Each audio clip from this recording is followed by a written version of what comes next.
Okay, give it just a second. I'm glad you called, John, so we can make sure it's working.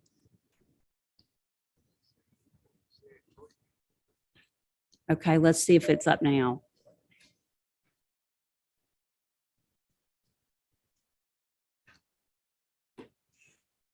Mm.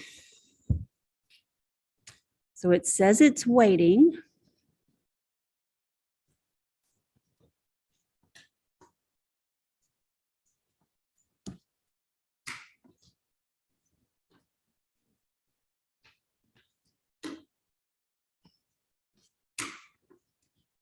I understand. It says it's live.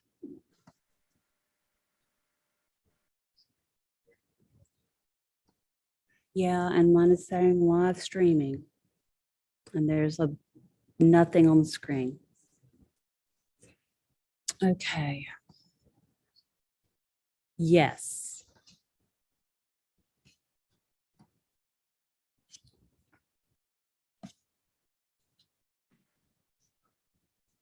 No, the Zoom link was for the advisory board members and the YouTube link was for you all.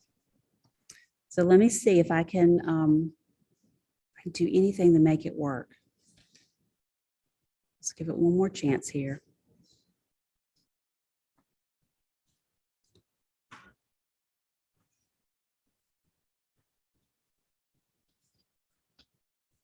Give me one more second. I think, okay. Now I can see myself on YouTube. Can you see it? No, I don't see nothing. Okay, refresh it.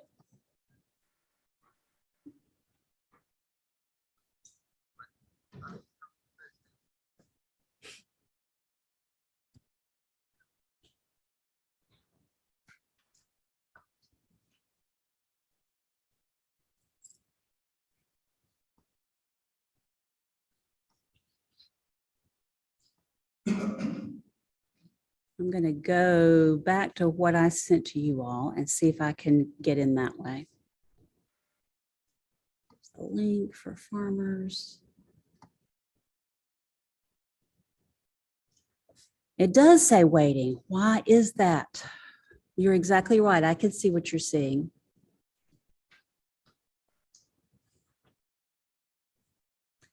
John, I don't know how to fix this. I am so sorry. I've set it up and I can see us, but I can't, it's not going to you all. And I'm not sure why. Well, maybe you could send a video to me when you're finished. I've got it recording and I will do that. Yeah, then I can look at it Saturday. You know, if I had maybe. Yeah. Yes. I'll let you Okay. I apologize. Well, it's not. Okay. We'll send you the recording. Okay. know. All right. All right. Thanks. Thank you, Patty. So give me just a second, you all. I want to send a follow-up message to the people on that email because it's not working.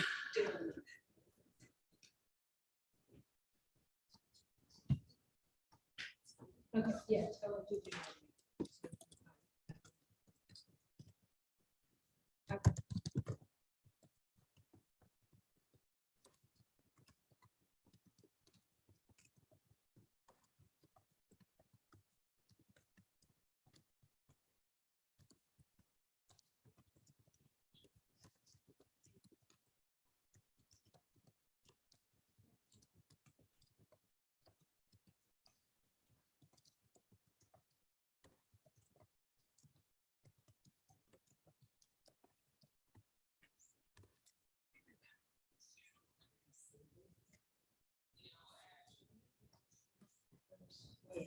Okay, Joni, I think we're ready to get back started. Sorry about that delay.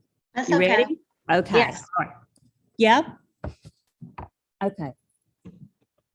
Back to where we were. Sorry about that. Okay, no problem. So this year we got 7 boxes of 100 totes, and 2 years ago we got 5 boxes of 100. So we got some extra, which was really, really nice. I would like to go ahead and we'll check at the vendor meeting and see how many vendors would be interested in participating in the tote bag giveaway. Have you seen the tote bags, I have James? not.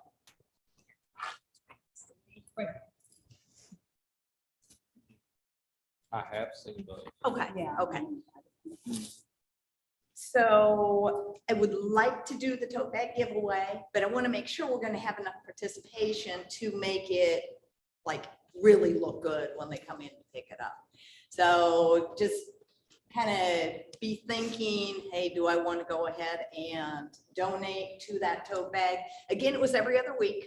We didn't do it every week, but the beauty of this is how we collect our emails.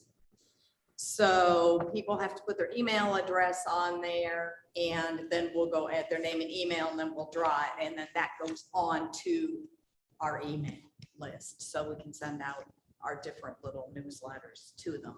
So I'd like to start that in April, since we have our meeting in March. We can maybe look at the first week in April and starting it, if we have enough vendors who would like to participate. So switched our advertising to 107.9. That seemed to work out really well. Excuse me, November, December was really good. They play at a lot of local businesses during the day, so they're always on in certain offices. So I think that has really helped us too. We will continue through January, February, and then in February, and then in March, we're going to go ahead and we're going to plug our Easter egg hunt. So March will be advertising for the Easter egg hunt. Let's see here, where the Easter egg hunt again, we're going to do with the Village and Farm Museum, as we did 2 years ago, or 3 years ago, probably now. And so we'll be using our advertising dollars for that, for the candy bags, and for Easter baskets for the raffle. If anybody knows of anyone, or if you guys want to team up as different, different vendors, say you team up with somebody who does the candles or the soaps, and you do the baked goods, and that way make a little Easter basket and donate it, then we're going to raffle it off. Well, Rita, how is the Farm Village participating financially? They are going to do, well, it doesn't cost anything to go on TV, but I believe they're going to go on TV. They're going to stuff eggs. I think she said they would do 200 to 250 eggs that would be stuffed. So we They- should have about 500 eggs between the two of us. So we're providing the eggs that they're stuffing, or they're No, providing? they're providing, Got it. yeah, I guess they've gone to their members and said, hey, we need you to do 25 eggs a piece.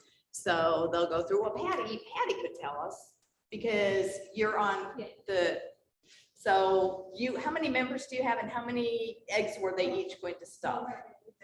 Just the board members. The board Okay. They haven't gone anywhere, so now we have the board, so now we're gonna expand. We've gotten 3 good people Okay, that we're pushing forward.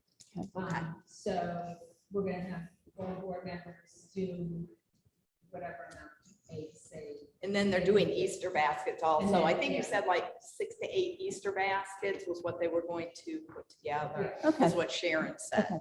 So, Thanksgiving, we're open the Wednesday before Thanksgiving, which would be, let's see here, November 23rd. Okie dokie. So is that okay? You guys still good with opening the day before Thanksgiving? Let's do that down later when we talk about the 2020 calendar. Okay, If you don't mind. All right, very good. And then the holiday craft fair also, we need to get a date established for that. I would like to invite Santa and Mrs. Claus again. That seemed to go over huge. They had a great time, and so did our customers and a lot of our vendors. So that was really fun. So if we could talk about doing that, and the dates for the holiday craft show. And I'd like to know about Santa and Mrs. Claus ASAP, because they do have a busy calendar right around that time. So let's see. Our advisory board members aware that there's a fee associated with the Santas? Yeah, they approved it. How much? 200? 200. So that comes out of your advertising budget. So that, that's one of those things that you all need to have some feedback on. If that's good, great. Okay, Okay, December 23rd, we'll talk about that the day before Christmas Eve. We could talk too about December 31st, because that's been a huge time for Sam and Mary. SNAP EBT, we're now offering double bucks.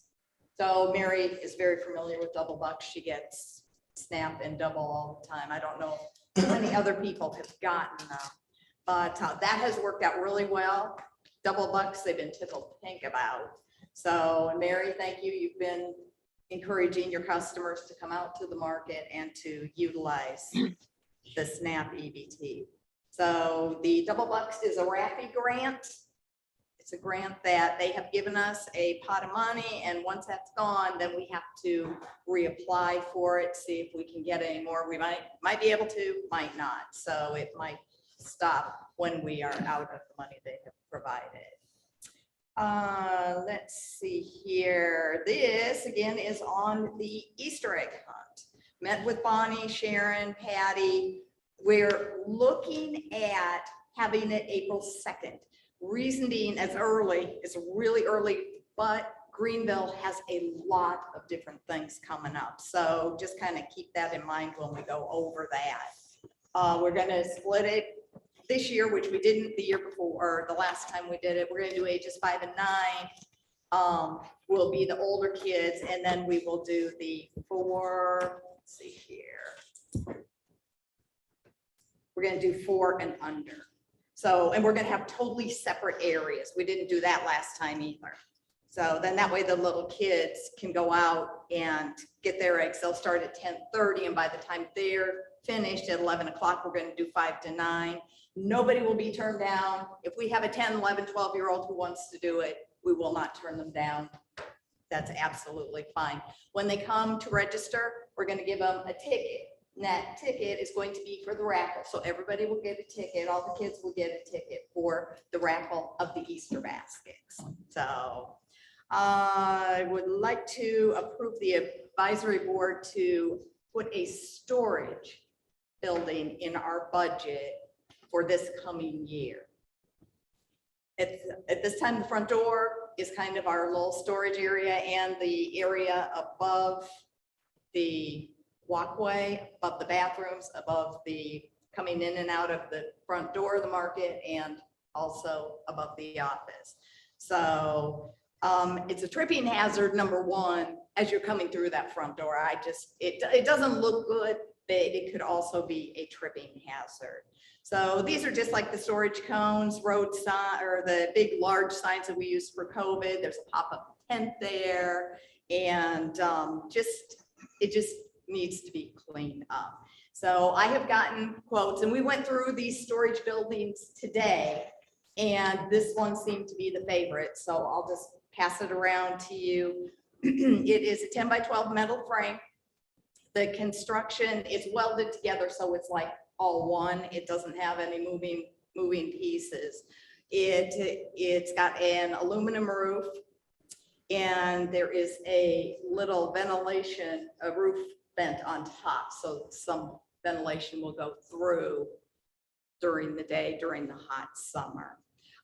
It's a Pilot Premium by Leonard, and it's got an easy roll-up door on it. It's got a nice lock, so you can put a padlock on it, and it's got a little slide plate. The cost with the setup and delivery, it includes everything, is $4,280. But we were looking at requesting $5,000 because we don't know if there will be any additional costs. So we kind of like to go a little bit above, if at all possible, for that budget, just to make sure that we don't come up short. So that's pretty much what I've got. I will pass this around so everybody can see it. What about the new vendor approvals that's on the agenda? New vendor approvals, they're still slow. They're still slow. I email them out. Jean, you and Joni are always right on. So, but sometimes I don't get them back. Sometimes it's days before I get them back. So we just kind of need to step it up, I think, a little bit. And maybe I'm not doing it, maybe that's not the right way to do it. Maybe I just need to do it on a Saturday. I hate to because it's so busy. Then I have to take the vendor or the advisory board member away from what they're doing. So is the email the best thing? Maybe not. Maybe I just need to go ahead and say, hey, look at the computer. This is what we got going on. What do you think? What's your pleasure, guys? Email or look at a computer screen? Email's fine with me. Emails- I check my email Yeah. currently throughout the day. Okay. So Mary, just so you understand, I'm not sure if you are aware of this, but the advisory board is supposed to preview any craft or art vendor to approve it, that it fits the guidelines, which we adopted last year on what type of crafts we were accepting. And so Lorita's been emailing those out and hasn't gotten quick response.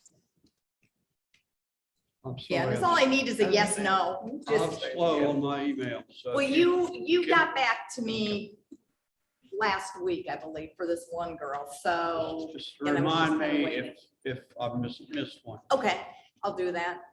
I will do it. And then events for 2022, I guess we're gonna do that with our calendar. We can, and you've talked about a couple of the events, yeah. Yeah, do you have any other events planned? Not yet, just our basics so far. Okay. So, Joni, do you have any questions for us? No, ma'am, I'm good. Okay, all right. Anybody else? I Okay. do. Yes. The new vendors and the bylaws, I'm not exactly that familiar with quite yet. If the board has to act on that, does that have to be during a board meeting or is it stipulated that they can do it vote? Because it is a vote yes. and your It's an bylaws approver, state that. yes or Well, let's no. double check that, James. My understanding was it was done by, it says in the bylaws that, let's see, how are we doing that? This is on page 7. The new process is item 24 on page 7. And it says, potential vendor sends application and pictures of the art craft and of them making the art craft. The manager will forward to advisory committee for decision. The art craft vendor will be notified by email of the results after the advisory committee has made a decision. So not necessarily during the meeting, but she's got to have at least majority to Yes. sign off on it. So do we need to change that? Do those things need to be done quarterly at a meeting? So Well, I that think there's that's a gonna be vote? problematic because you It will wanted be. to get folks out there quickly. I just want to make sure that the bylaws match. what we do. Good. Does she need to keep a record of how people vote? Yes, I mean, Okay. she needs to ensure that she had a majority vote on it. Okay, That's the biggest thing. So as long as you keep that, we're good. okay. Does advisory understand how that's going to work? Keep a record of the vote. Lorita's I got to will. keep a record of the vote for each craft submission. Okay. All right. So next item on the agenda are advisory member updates that you've received from vendors.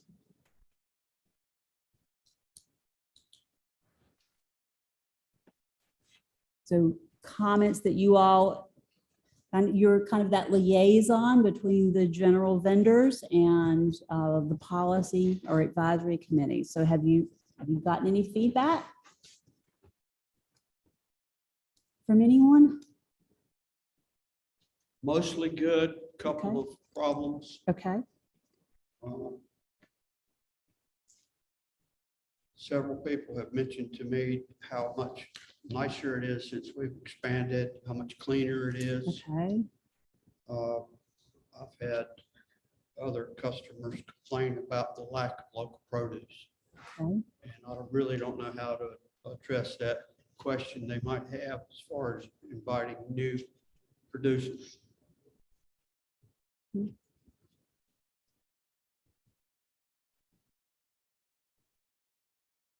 Okay, thank you, Andy. Joni, do you have anything to share with us from feedback that you've gotten from vendors or customers? No, I don't. Okay. Jean No, I have nothing. and Mary? No complaint. We can, okay, we can take positives and complaints. Right. Okay, great. All right. Okay, so the next item on the agenda are updates that I have.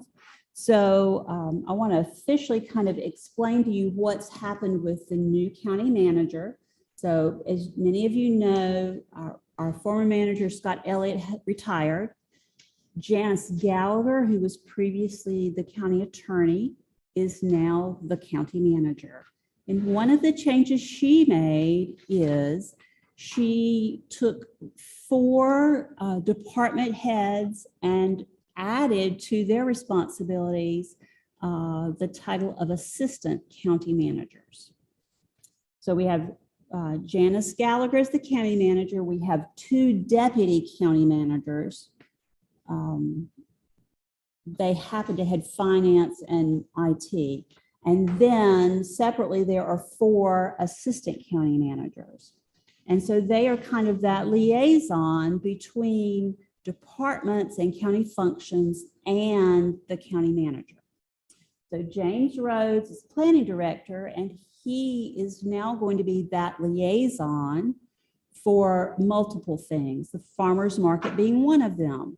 The other items at the other entities at the county home complex, like the animal shelter and communities and schools, those will also fall under him.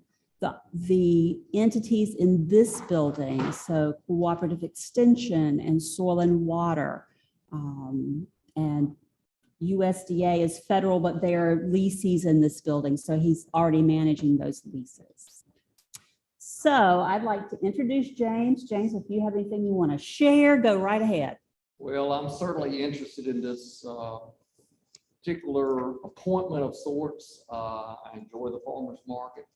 I grew up on a farm, grew up on a dairy farm, actually. So familiar with a lot of your produce, familiar with how hard it is to get the produce out there. So I'm no stranger to picking beans, pulling corn, whatever needs to be done. So thankfully, I'm not doing that quite as much now. So again, I look forward to working with you, advisory board members and the vendors as well. So I think we're already working on some things, trying to make sure there's a better facility out there, the new storage facility as well, trying to make sure things are operating as good as we can get them. So would be encouraged to get any of your comments of any neat facilities out there as well. Rita keeps me up to date on most things as it is. But again, wanted to be with you tonight, meet you formally, and look forward to working with you in the coming months and years. Thank you, James. One of the things that James would like to see us do is to operate our advisory in a more formal manner, to more closely align with the way the other commissions and boards operate that the county commissioners appoint. Okay, so and you saw tonight he was kind of checking with me about what needed to happen. We needed to do a roll call. We needed a roll call vote. So those are some of the things that we haven't done before. And for those folks that served on advisory 6 or 7 years ago, it was really informal there. So we've kind of gradually brought it up to more and more structure. So this is going to be that next step. So one of the things that James would like us to do is to choose a chair and a vice chair for the advisory board. And those people will be involved. They will be in charge of running the meetings. So of the 3 advisory members that are here, are any of you all willing to step up and be the chairperson for the advisory. The vice chair would work in your absence to develop the agenda, consult with Larita, and run the meeting. Is that just the vendor meetings, not the vendor, the advisory meetings only? Yes. Whenever you have a formal meeting like this, That include the vendor meeting also? not, the vendor meeting would be, to my knowledge, it's not structured that the advisory board would run that meeting, right? I don't believe it is. I just see where there's a vendor meeting to be held. Mhm. I would certainly want the advisory board there to participate and observe, but I don't see where the advisory board would necessarily be running that meeting. Good clarifying question. Joni, have you heard all of that? Yes, I did. Okay. Is this something we need to put into bylaws or just take it Well, as a matter what of I- course?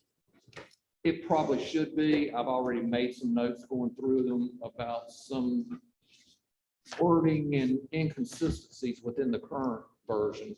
But I think, in this case, trying to get this board to operate like any of the other commissions and appointed boards by the commissioners. And certainly, typically, staff don't run the meetings. There's typically a chairman that would run the meetings, call for votes, help set the agenda, those basic items. Staff would be here, like we currently are, to assist with staff reports and other things. Well, she does such a good job getting the package ready. I would be happy to help in any way I could, but I don't know about spending a lot of time getting the agenda. Again, staff would be, what I see, Andy, someone would possibly contact you.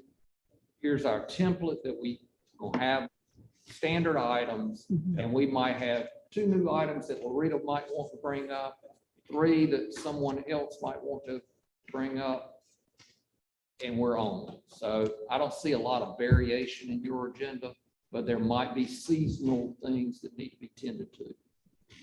Just like tonight, the calendar is a big deal, and the budget. So my understanding, Andy, is there would always be a staff person here Okay. that would work in conjunction with you to make sure that things were voted on that needed votes or to provide support for that chair. Well, if y'all would like for me to help, I will. If it sounds like it would be someone to call the roll and approve the minutes and go through the agenda, that's pretty much it. I would be happy. Correct, and in the future, I think it would be appropriate to, as we get back face to face, maybe a public comment session. And there need to be some parameters, how long people would have to provide their comments and things of that sort. So the chairman would help lead that. Staff could help and keep the time if that's needed, those sorts of things. So again, there's some things that probably should be added to your agenda that aren't quite there yet, especially as we move back toward our face-to-face meetings. And if you have watched a county commissioner meeting or any of the other commissions and boards, you will see that there is a section, a time for public comment. There's a timer. People sign in, all those kinds of things. And that's a lot of what the staff would set up and manage. And we really have never had that set up in our advisory.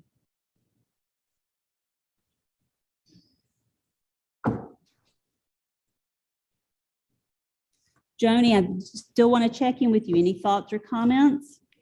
No, that sounds logical to me.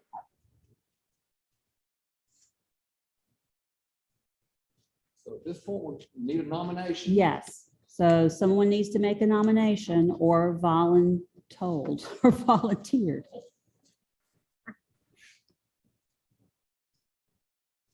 I'll volunteer for vice. Okay, Jean, thank you. Self-nomination, we'll take that. Okay. Joni, we're going to take a vote here. Jean has said she's willing to serve as the vice chair, so we need to take a vote on that. So I'm going to start with you, Joni. Oh, I definitely approve, Jean. Okay. Andy? Yes. Okay. Mary? Yes. Okay. So Jean will become our vice chair. So we need a chair. Well, if Mary wants to do it, I will vote for you. Oh, well.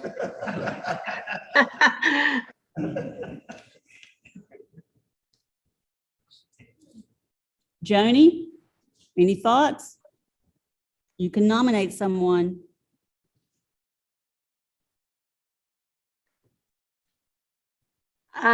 Well, I think Andy would be good, but I think he needs to make that decision. As long as it doesn't get into extremely long hours and serious fights with the public, I'll be happy to do it. Okay, okay. So we, Is that- I can guarantee nothing. yeah. Um, Would you make a nomination, We Joni? will try to be organized. Good. I'll try. I'll be happy to try. I nominate Andy McLaughlin as chair of the advisory committee for the Leroy James Farmers Market. Thank you. Thank you, Joni. Jean? In favor? Favor. Mary? Okay. Andy? Okay. Okay. All right, so we've gotten that straight. So Andy, what we will do at this point, we're on that extension director update. So I'm going to go through those things that I have on my agenda. Okay. And then I'm going to help you as you need it to walk through the rest of the agenda. Sound good? So, yes. Okay, all right. So the other items that I have on my update, a civil rights review. If you remember last year, we were online and we watched a video together about civil rights, and that is something that NC State requires when I work with groups to make sure that they understand what civil rights are about. So in lieu of the video, I want to share with you what the university's stance is. And there are things called protected classes of people. And I just want to read those to you. And this is what NC State has. Protected classes are by age, color, disability, gender identity, genetic info, national origin, race, religion, sex, including pregnancy, sexual orientation, and veteran status. And what I would add to this is civil rights means that we treat everyone equally and that we do our very best to make sure that everyone is included. And what I think some folks aren't aware of is that we can do, say, or make decisions or have policies that unintentionally leave people out. So that is one reason in government service, in university service, we have to make every effort to make sure that we're including everyone. When we have events, asking if everybody, everybody, would you like to attend? Would you like to donate? Would you like to participate? That's the key. So I just wanted to share that. Any questions on that piece? Okay. Moving forward, the budget request for 2020-23. So what I've sent to you in your packet, and I emailed it to you, is the most up-to-date. I printed this one this afternoon. It's in your packet. The year-to-date report for the farmers market. And these are the line items that are currently in the budget. And so Loretta has made a request for $5,000 to be put in the new budget for a storage facility, a shed that would go there on the property. And the other thing that she and I've talked about is adding some amount of postage, because when we send out the vendor meeting packets, the extension office has been taking that that cost for those types of things. So we need to move that to the farmer's market. Do you not have you got it? Okay. I thought I brought one with me that you had sent to the house. We also talked about a separate event budget too this afternoon. And Okay. I don't know how we feel about that, or if we just want to go ahead. So right now, any type of event falls under advertising. So if you'll look at, it's about 1, 2, 3, 4 lines up from the bottom, the advertising budget this year is $4,500. That's an increase from last year. So any type of radio advertising or television advertising comes out of there. If you did a Facebook ad, it would come out of there. If you're buying decorations for the farmer's market, it comes out of there. The fee for the Santa Clauses came out of that line item. And you can see that line item right now is 52.1%, which is pretty much in line. I believe the 1st of March would be like the 63% line for the year. 66, thank you. So that's one of the things I always use in my mind when I'm looking at any of our budgets is at what point in the year are we and how close do those items reflect? So all of these are right in line. You know, some of these things are only paid out one time a year. Some things like the utilities is really heavy in the winter because of heating, but not much in the summer because we don't have air conditioning. The only item that's, well, there are 2 items that are heavy right now. Office supplies has gone over budget, and the utilities are high, but the utilities is expected to be higher at this point of the year. So the question, I think, before advisory at this point would be, do you support adding the $5,000 to the budget request for a shed, a storage shed to be placed on the property? And are you in support, what is your thought? Are you in support of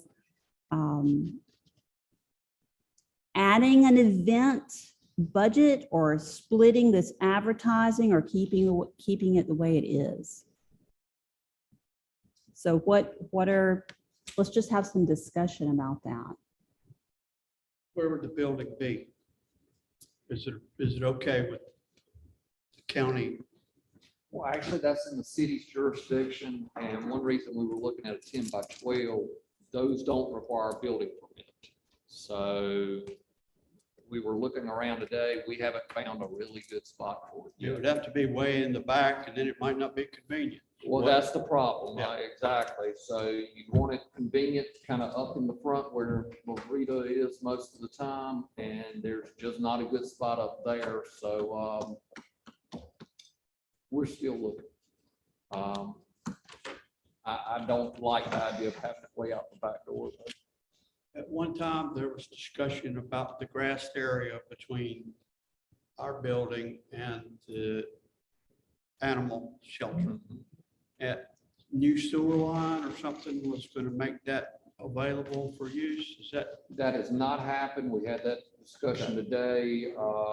That line, we met with Greenville Utilities last week about some other improvements going on at the park, and that is the main line that comes across, goes under County Home Road, goes between the facility, the convenience site, and the farmer's market. So that sewer line runs very close to the septic system line.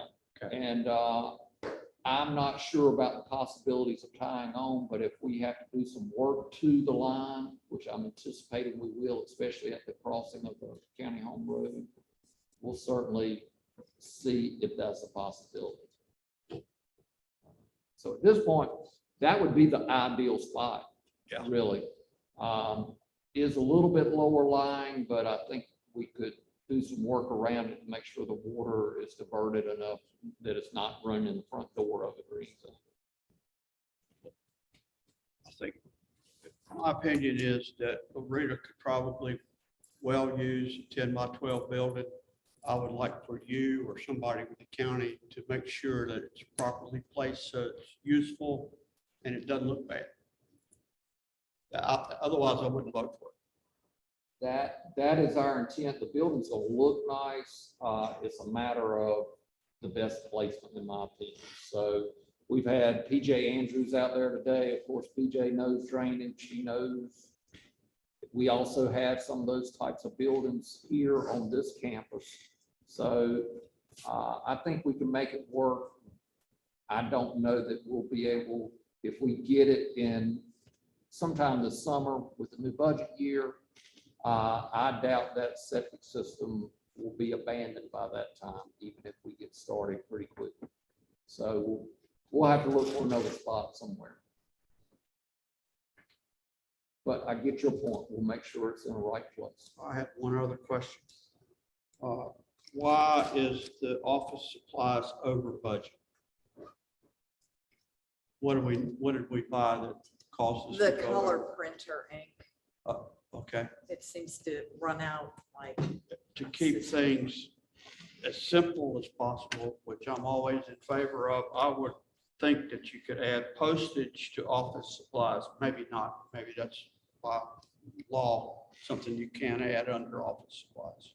You can, but typically in the county's budgets, there is a designated line item for postage. But the amount of postage, I think we were talking about today, 200.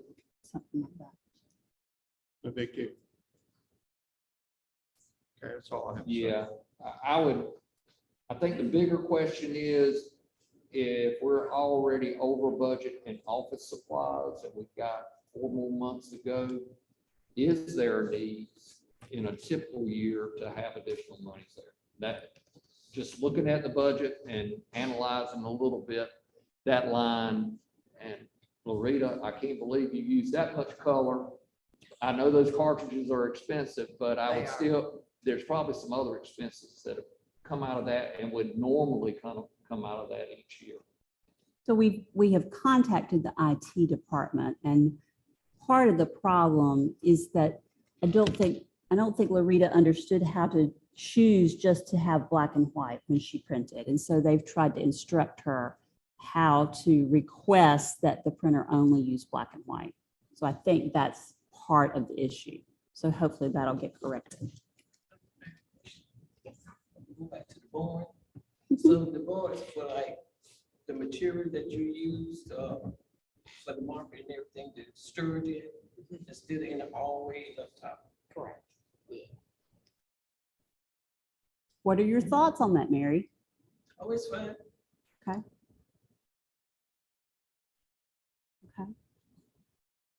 Well, storing that stuff, my concern, I asked Loretta, just had to ask today whether she's climbing up to get those containers down. And again, she might not be, but we've got someone from Buildings and Grounds or somebody's getting up there to move it.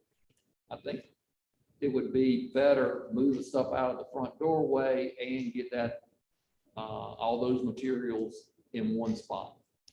Much more accessible and safer. Mary, do you have any other questions about the budget? No. Okay. Okay. Jean, how about you? I'm fine. The only thing I was thinking about with her, if she's using too much ink, maybe get one of those new Epson printers that you put the ink in the wells. We're supposed to last a little longer. Okay. It costs more with the initial expense, but in the end, you save a lot more. You don't have to buy all some cartridges. Because you get bottles of ink that when it gets blowing up, you just go back and fill that well. And those bottles, I think, are supposed to last you a good year. Because I really don't need color. And a lot of times is, what it does is if I'm printing something, it will mix the colors to get black. I mean, color copiers just do that. I know what So you they mean. mix their Mine- colors to get a certain color. Mine used to do that too, but I had to go in there and I have an Epson and fix it so I don't get black and white when I want it. Then you can always switch it back and get the color if you want color. You just gotta go into the extra settings to get it right done. So if that were the choice, that's something that IT is typically going to take care of. I think the county is typically looking for the least expensive way to maintain the equipment that we need. And that may be the switch that Loretta didn't understand how to do, and that may make the difference. But I think there's probably also a schedule of when copiers and things are taken out of service and replaced, but we can certainly check on that. And that, that would be an expense to our budget line item if we purchase that. Hey, you can go back and look and see what has come out of the budget for office supply, right? Okay, so then we can look at it, James, and you can kind of see. Yeah. I'm not sure because I emailed Bridget and say, hey, could you get me this color? So I'm not sure Right. what the cost is. She did just get me a Paper cutter. guillotine Mhm. cutter too, which we really, really needed. Good. So, and that's probably what put us over because it's a nice. Joni, any questions about the budget? No, I believe there is a huge need for a storage building because of all of the items that are stored overhead and in the walkway. But I agree with Andy about the placement and location. So I go ahead and just let you know that when something like that is purchased, there's a whole set of procedures that happen. So this is not something that Loretta can call up the guy and say, yeah, bring it over and send me a bill. It runs a little bit differently. So we would have to have, we'd have to go through the contract. Wouldn't we have a contract sent? Would we have to do that for that larger purchase? Typically, there is an agreement. It's not like we're doing any request for proposals or anything. Right. It is just simply an agreement to purchase from. So those types of contracts have to be approved through the proper channels in the county, which would also include making sure that building met the standards that were required, the leveling of the ground, et cetera. There would also be the risk manager that would look at it and make sure it was appropriate to be insured by the county and was a safe building, et cetera. So we can, I don't know if we need to take a vote on this or not. I have recorded that all of you have said positive things about requesting that in the budget. My suggestion is to lump all these, the 5,000 Okay. for the storage building, 200 for postage. I'll go ahead and say, if I was looking at this for the first time, you need additional funding, I would request, again, this is a recommendation or a request. I'd go ahead and request 1,000 instead of 800, increasing by 200. Okay. Office supply. Okay. line item. And I think Mileage tends to be That's low right. as well. Travel, we got that upped the last time. so. Really, it's three things. It's adding the 5,000 for the storage building, 200 for postage, and 200 additional for the advertising, not advertising, office supplies. So that's an additional 5,400. Okay.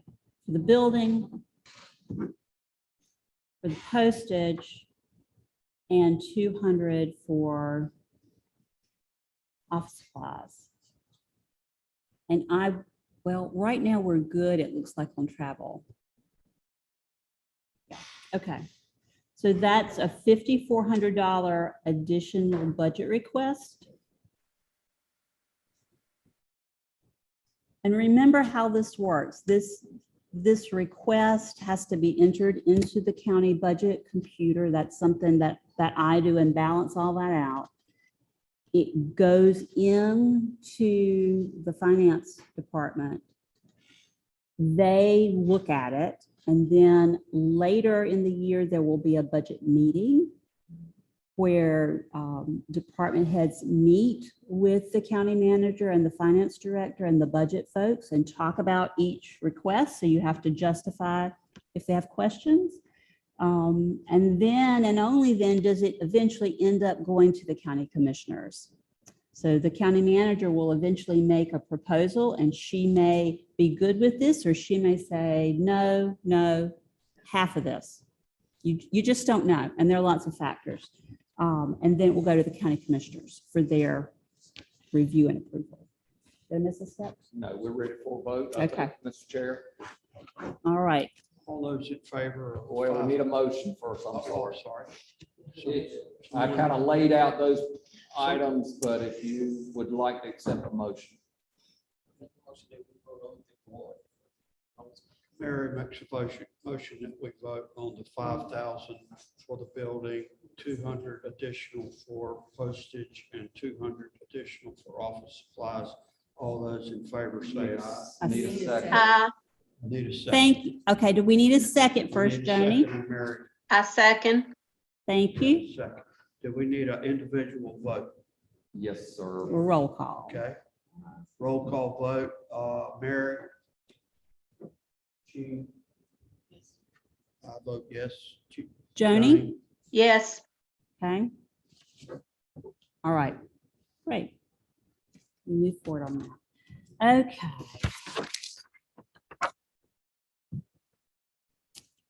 So the next item is reviewing the holidays for 2022. So we need to review those, and the advisory board decides what days the market's open and what days it's closed. And we also need to set the advisory meeting for the rest of the year. So what you have in front of you is the calendar for 2020. It's in your packet. Does everybody see that? And what I have done, just to try to help you visualize this, I have put a square around the dates that the county recognizes as holidays. So that would be the 15th of April for Good Friday, Monday, the 4th of July, the 5th, I'm sorry, I missed Memorial Day, on the 30th of May, the 4th of July, the 5th of September for Labor Day, in November, the 11th, the 24th and the 25th. And then in December this year, the dates are the 23rd, which is a Friday, the 26th, and the 27th. So again, the advisory sets the dates that the market is open. And if we need to make a change to that, it has to go to advisory to make the change. And last year we had a change in that somebody had wanted to stay open for Small Business Saturday, which was the day after Thanksgiving. Everybody agreed to it, and then we didn't have any staff to cover that day. So we went back to advisory and said, while we had agreed to do this, we have no one to staff it. And so we had to make a change. Okay, so that was cleared through advisory. All right, so let's hear what your thoughts are on the calendar.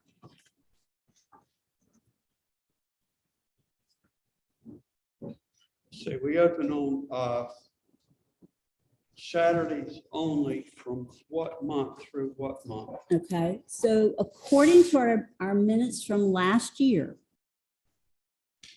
the market operated only on Saturdays until the beginning of May. And then they opened Thursday, Friday, and Saturday.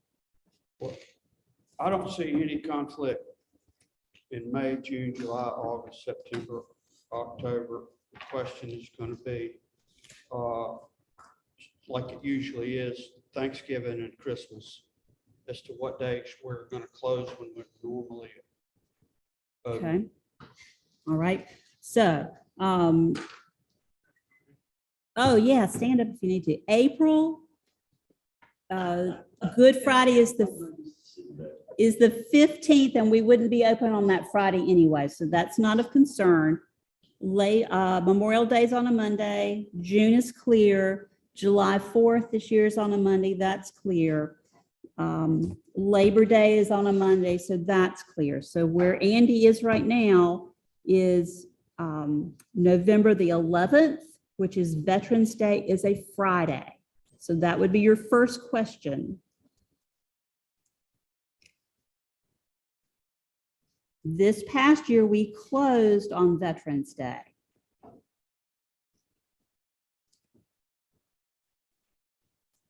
We usually have to, what, Fridays and Saturdays in November? Is that correct? Yes. So when did you transition from 3 to 2 between October and November? Is that it? November.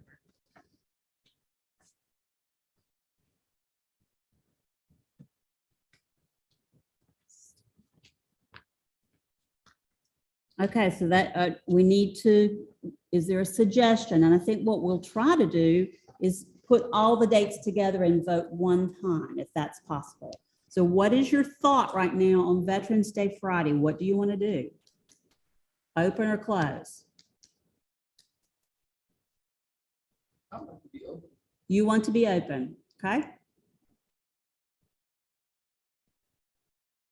I'm usually not there Friday, so I can't really say Okay. how busy it is, so I'm not sure. Okay, fair enough. Andy? I could go either way. I'm not usually coming on Fridays either, so it doesn't Okay. matter. But if Mary has a good sales day that day, I don't see why we couldn't be open if Florida could open.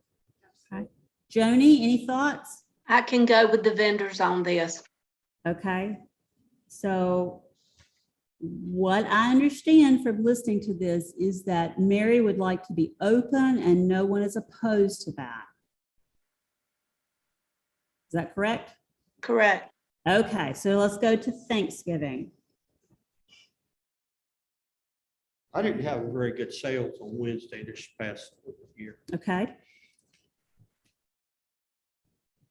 And so kind of, I think what the custom has been for those Christmas and Thanksgiving was we were typically closed close to that holiday. So instead of being open often, we would open on Wednesday, which was not a regular day for us, but because of the holiday, we would open a day earlier and close a different day.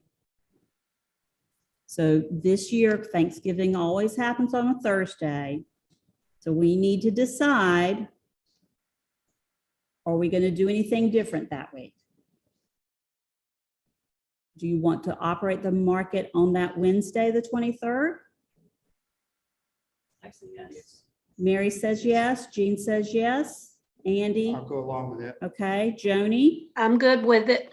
Okay. So majority of folks say open on the Wednesday, which is the 23rd of November. Okay. What about the 25th, which is the day after Thanksgiving and is a Friday? And then the 26th, which is a Saturday. Typically, we have been closed those 2 days. I think previously, if they were open Friday after Thanksgiving, it was not a very busy day Mhm. because a lot of people were going out for Black Friday shopping. So that Friday, I would say stay closed. Okay. Okay. And what about that Saturday? Here again, will we have someone there to run the market? I don't know. Last year, we closed Thursday, Friday, and Saturday of Thanksgiving week. But then it was asked to reopen that Saturday for Small Business Saturday, and I think we had voted on that and voted yes to open it. But then Loretta couldn't be there and you were off, so we actually had to turn around and say. no. Correct. So the question was, will we have someone in a supervisory position like Loretta or James? Well, it's typically very slow on that Saturday, because now that starts where people are out going to the mall, doing all their holiday shopping out. So typically, I think was that last year, that date was Small Business Saturday, wasn't it? Mhm. Okay.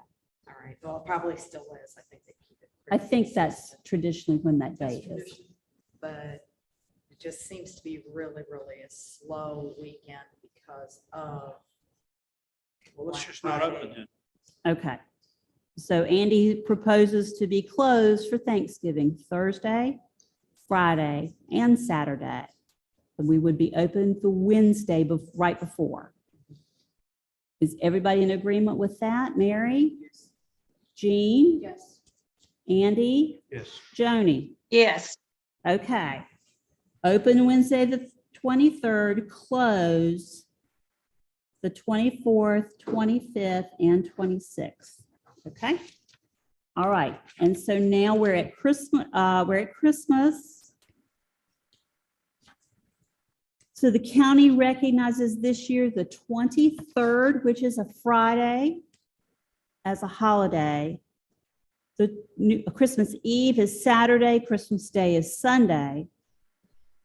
And then the county recognizes the 26th and 27th as holidays. What do you want to do? What did we do this year? This year, we opened Wednesday, December 22nd. But we were closed Thursday, the 23rd, through January the 7th. That is what was approved by the advisory board. That is not what happened. Okay. Well, I don't know, but that might be sales time for a lot of the craft vendors. I would say that we look at being open on the 24th and vote on that. Wait, the 24th is Christmas It's Eve. Christmas Eve. The That would be a 20 good day to be open. Okay. Fine. We close that whole holiday period then. Yeah, that whole Okay. week. The 23rd would be the day before Christmas Eve. So, yeah, in December, we would be open Fridays and Saturdays. So we've got to decide about Friday, the 23rd and Saturday, the 24th. What about the 30th and the 31st while we're at it? Let's do the Christmas first and then we'll get those. The 23rd, a Friday, and the 24th is Saturday. What do you want to do? Now, most people come out on that Friday before Christmas Eve and try to get their last minute shopping in. Okay, So I would like to be open. on the 23rd. Okay. Jean, I agree with Mary, the 23rd. okay. Andy, Yes. Joni? I agree. Okay, so we're open Friday, the 23rd. Okay. Are we closed on Saturday, Christmas Eve, the 24th? Mary says yes, Jean says yes, Andy? Yes. Yes, Joni? Yes, yes. All righty. Okay, and so the last one to talk about is, get to the right note, New Year's Eve. So the 30th is a Friday. New Year's Eve is the 31st. We need to make decisions about that. Typically, the advisory board last year voted to close from Christmas through January 7th. But that is not what happened last year. That's what was approved, but that is not what happened. So we need to have clarification. I would like to be open before, that weekend before the 7th. The first weekend for our New Year's Okay. Eve. I don't have the Saturday of 2023. Well, it'll be, What is it? The 30th? It is the 31st. it will be the seventh. 30th is Friday, 31st is Saturday. So the following Saturday is the seventh. Would be the 7th. So pretty much like this year. Yeah. Okay, so the question is, do you want to close after Christmas through till the new year? Right. Or do you want to operate anytime during New Year's Eve weekend? New Year's Eve weekend. That's the New Year's Eve is Saturday, the 31st. Okay. So how about the 30th? The 31st? The 30th is a Friday, Which one was in? 31st. Which one? 31st, the 31st. New Year's Would be Eve. New Year's Eve. Yeah.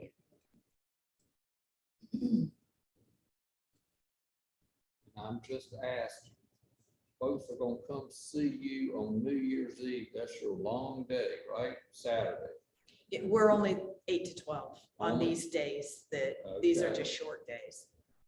I would The think it would be holiday. Very short. Yeah, 8 to 12 is all. Okay. No. All right. So, Depending on what you're selling on New Year's Eve. So She's selling collars. She's selling collars and trust me, they will come. so let's go around and see what people want to do. So what Mary is suggesting is to be open not on Friday the 30th, but on Saturday, New Year's Eve, the 31st. Is that what you're recommending? Okay. Jean? I say yes. Okay. Andy? So we're saying the 23rd on Friday will be open and the 31st on Saturday will be open. Is that what I heard? Yes. 8 to 12. Well, we need to make sure we advertise that really well. Oh, we will be. Yeah, yeah, Okay. that'll be our heavy advertising. All right. And the 23rd and the 31st, it's only 8 to 12. And the Wednesday before Thanksgiving, it's only 8 to 12.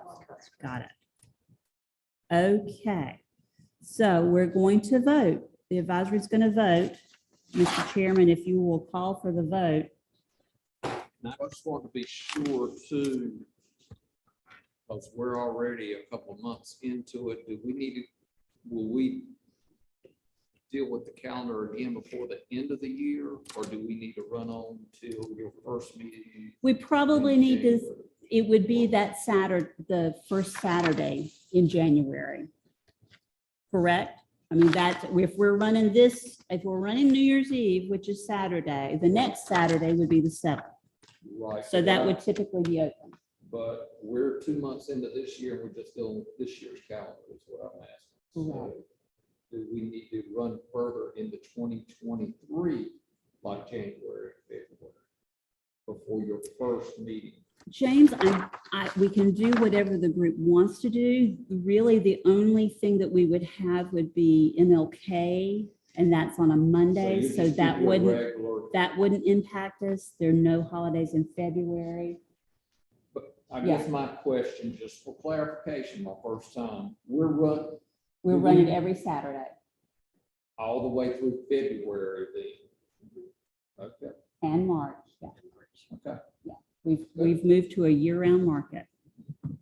Okay. So, Mr. Chairman, I read these to you as I've written them down.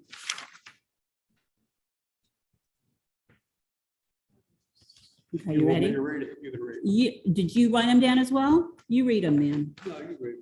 Veterans Day, we're open. Thanksgiving, we are open Wednesday, the 23rd, and close the remainder of that week, including that Saturday. Christmas, we're open on the 23rd, which is the Friday, and closed on Saturday, the 24th. And then New Year's Eve, we are open. That's a Saturday from 8 to 12, but not on Friday. Okay. Okay, to vote on the calendar as was presented. Mary, you good with that, what she just said? Vote yes or no? Yes. Okay, Yes. yes. Joni? Yes, Okay. Great. Should we get a motion on first? I'm just- Just for official motion, because this is a vital part of what It y'all is, are here you're for right. tonight. We Okay. need a motion for all those items that she just mentioned, and then a second, and then we can get a vote on it. Okay, fair All right, enough. I need a You motion. understand this is new to us and we'll have to stumble through it. Okay. I understand. Okay. Do we need to go back and have the Yes. motion? Yes. Do I have a motion to accept the calendar as proposed? Yes. We have a Jean? motion. Do we have a second? Yes. Gotcha. Can we now have a roll call vote? Mary? Yes. Yes. Joni? yes. Okay, great. Thank you. So the next piece of business with the calendar is setting the advisory meeting dates, the quarterly dates for that. Last year, we did them, they were once a quarter at 6 o'clock. It looks like on the second Tuesdays of the month. So yes. So when I have looked at the calendar, of course, we're meeting tonight, which is off schedule, but if we were to follow what we had done in previous years, it would be, the second quarter would be the 12th of April at 6. The third quarter would be July 12th at 6. And then October the 11th at 6.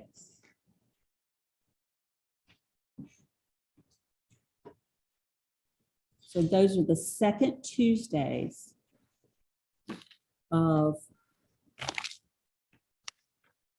April, of July, and of October. So we are proposing to meet as an advisory board at 6 o'clock on April 12th, July the 12th, and October the 11th of this calendar year. Does anyone wish to make a motion that we accept those dates? Mary makes a motion that we approve those dates. Do I have a second? Okay. Second. So we're going to have a roll call vote. Mary, do you vote yes for those dates? Okay, Yes. yes. Joni? Yes, Okay, great. All righty. Thank you all. Okay, I had double bucks. The next thing to report, are there, I'm not sure if you all even understand what double bucks are. I don't. I think Mary does because she's been doing them. Okay, so here's how they work. This is a grant that we were able to get of $1,000. And it's designed to double the purchasing power of folks that are using SNAP food stamps. And during the summer, if it lasts that long, for folks using WIC. So that would be mothers and senior citizens, okay? How it works, there are new tokens. They're very similar to the current SNAP tokens. These tokens are a different size and they're a little different color. And they have double bucks written on them. So if I am the customer, I would go to the office, I would swipe my card for $10. Larita would give me $10 in SNAP tokens and $10 in double bucks. And then I can use those with the eligible products for SNAP, which would be foods or plants to grow food. And I can use them with vendors that have gone through the training that Loretta has to have with them to take SNAP. The thing to remember is that it's just like SNAP. You get dollar for dollar back as a vendor. And as your customer, I've got a handful of tokens, so I might use $1 SNAP and $1 double bucks with Mary to buy something. And then I might come over here and use my double bucks to buy something from Jean. And I may, so it doesn't matter what order I use those tokens in, or I don't have to use them all with the same person. Okay, so it just doubles the amount. Maybe he has a question. Oh, Mr. Chairman, are we going to take, do you want to take questions? From the public? Yes. Can we hold off and ask all the questions at the end? Okay. Okay. Get through this in the interest of speeding up the process. Thank you. Thank you. So that's how that will work. Okay. Okay. So that started in January. And of course, we had 2 snow days in January. Loretta has sold $178 worth of SNAP tokens. And of $178, 163 SNAP tokens have been redeemed, and 164 double bucks have been redeemed. So I think that's pretty interesting how close those are. So that really means they're 13 and 14 tokens from just that were sold this quarter that haven't been used yet. So that's good. Any questions about that from advisory? When will the double bucks grant run out? When we use up the $1,000. So we just don't know. And we also don't know, Andy, if there is additional money that is available. So all of that information, the contact information, is recorded so that the right people can inquire to see. And just like every other type of grant with the county, sorry about that, twins, every other type of grant, it has to go through the specific procedures with the county to have a budget amendment and all that good stuff. Have the contract signed. But good question. Anything else on that? Okay, so the last item that I have is advisory members. So we need to look at what I've included in your packet, which is a current list of our advisory members and the terms that they have left. And so I want to talk to you a little bit about the procedure, because apparently some folks have been concerned about what is the procedure. So I just want to go through that, and James can chime in. So first off, if you look at our current list, and it looks like this. Has everybody got that? It's in your packet. Okay. All right, so Andy Jansen stopped attending the market. And so that was sometime in the middle of last year, and he was advisory member. He is a grower. And so we need to replace him. Be prepared to do that. Joni McLaughlin, who's online tonight, is a community volunteer with America, and she's filling one of the 2 seats that by our bylaws are not required to be a grower. And her term expires in April, and she has expressed wanting to be taken off of advisory. So we thank her for her service, Joni, but we'll need to make a recommendation to the commissioners for an appointment there. So Jean is the next person. She was appointed in 2019. Her current term expires in 2022. And it is common practice among all the county boards and commissions to ask that person, would you like to be reappointed? So we can certainly ask that of Jean if she would like to be reappointed. Okay, so Jean would like to be reappointed. That's the standard way it's done. And last year, that is what happened with Andy McLaughlin. When his term expired, I asked him if he would like to be reappointed, and I communicated that back to the county commissioners and county manager's office. So Mary, you were appointed last year. The appointment was effective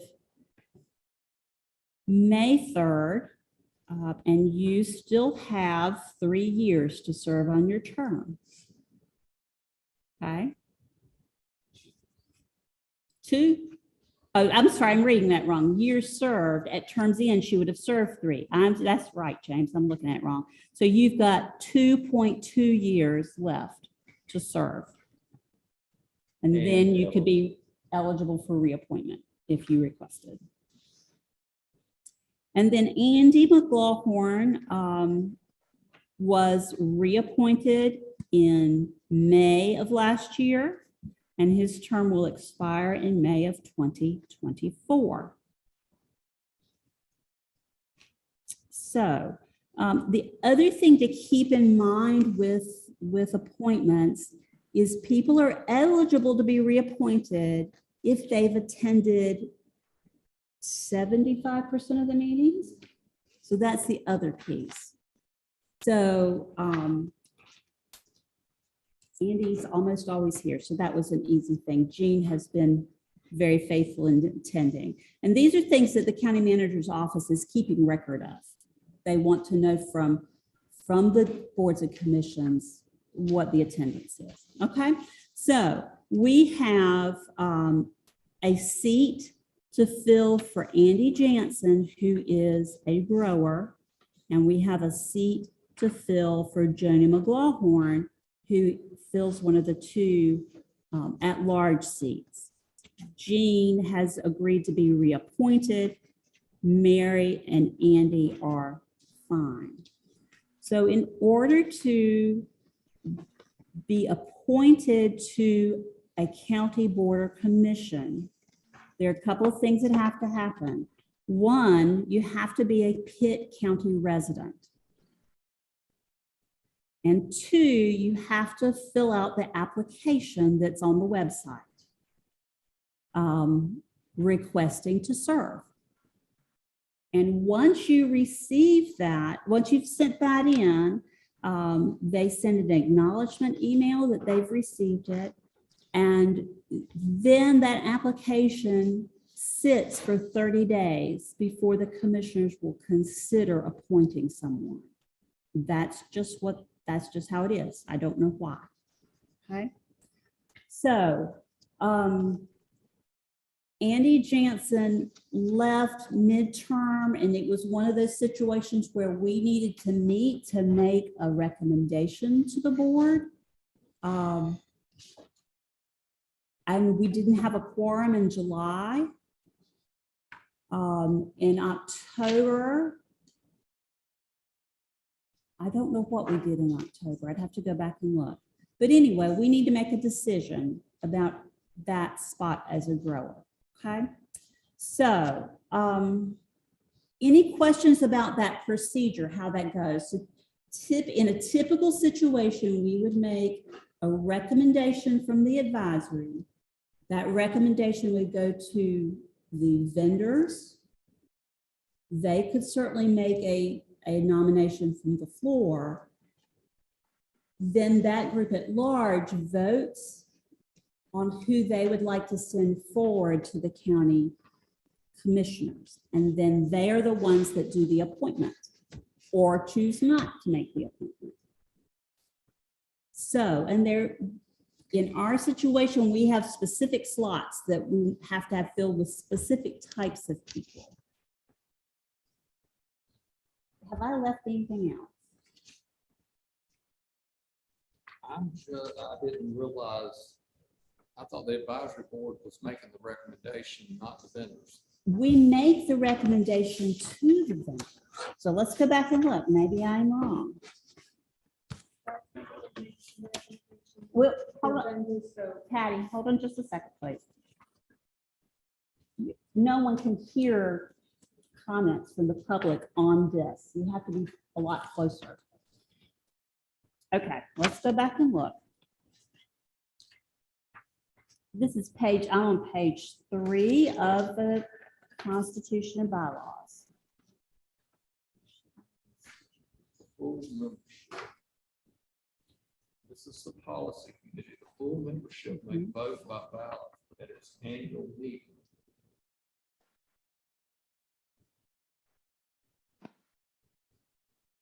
Recommend the members to be appointed by the board of commissioners.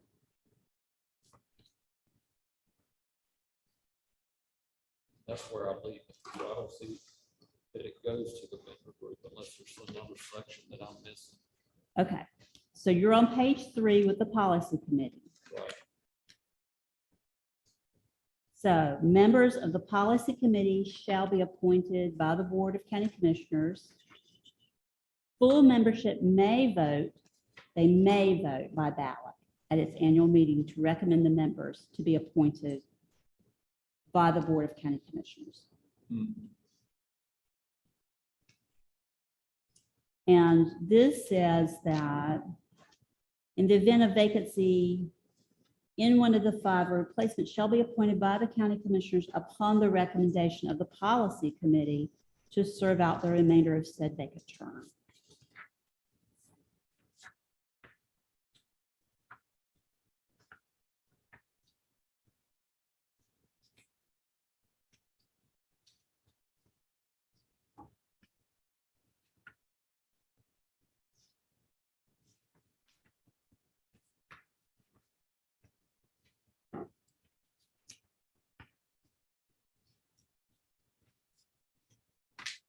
So maybe that is the difference then. Maybe the difference is that with a midterm vacancy, is that how you read that? That the advisory committee would make a recommendation for a midterm vacancy, but that the full membership would vote to choose members to forward to the And commission. you're saying the full membership is not this membership, but the vendor membership. I believe that's what it's saying. It's confusing. Joni, can you hear what we? I can.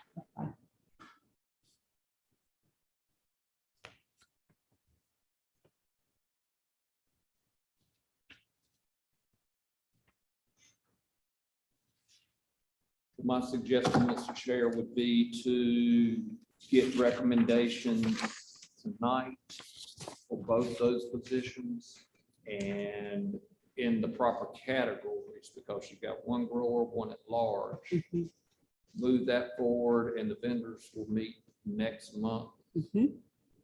and it won't be any harm in placing that on that agenda. Okay. And Lee, do we know, I don't know, the ones, the applicants, which ones fill which category? Yeah, I've got that for you. So perhaps we need to make a decision on what James has suggested. Is everybody in agreement with? Okay, what I understood, what's happening is we got to have 5 members on this policy committee. Correct. We have to replace 2. Joni wants to retire. Yes. Can that wait until the vendor meeting, or do we recommend that tonight as a policy committee? I would say, for me, this group needs to go ahead and make their recommendations Replace tonight. the 2. All right, we have a grower and a volunteer that we need to appoint or vote on, sending up to the county commissioners to look at Okay. tonight. Is that correct? Let me make sure I understand. So I thought the intention was that the advisory, so one person is gone, so that's an empty spot. Andy Jensen. Yes. So you could, as an advisory policy, make a recommendation to the county commissioners tonight on a person to fill a vacant, unexpired term. And it would have to be a grower. And then Joni is rotating off in April. So the vendor meeting in March would be when we would take recommendations to fill that role, because she doesn't leave until April. Okay. Does that make sense? That can work. That will work. Okay. Okay. So Joni's going to be with us until we have a membership meeting, and at which time the membership of the whole vendors, all the vendors would be able to vote on who would replace her.